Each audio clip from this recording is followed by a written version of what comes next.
Hello mga katoto, si Maria Conchita nagpa-practice papunta sa USE. Okay, so mag-English tayo ha.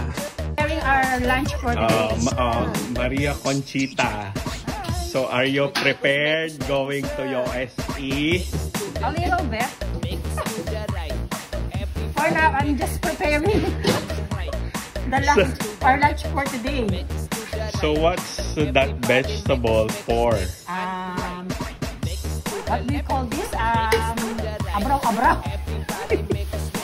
Sa USE ba may abraw?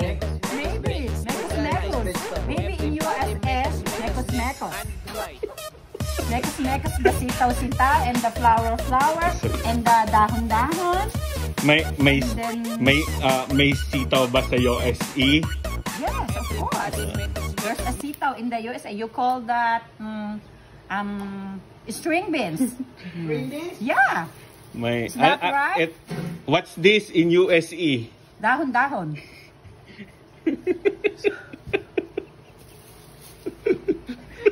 That's it for today, okay?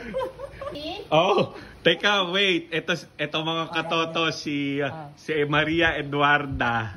Maria Eduarda, what's that in USA? Virgin breast milk.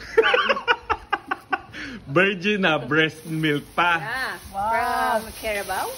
Let me see that. So ito daw mga katoto. Flowers for you.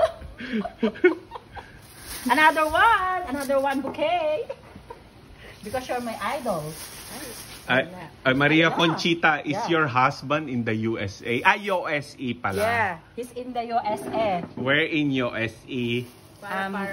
California. Wow, I thought he's in New York. No, he's in California now.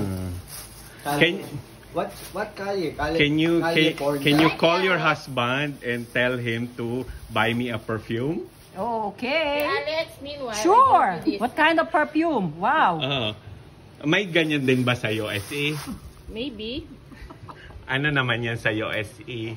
Alimasag? No, it's not alimasag in USA. It's a crab. Yeah, it's crab. Crab? Yeah.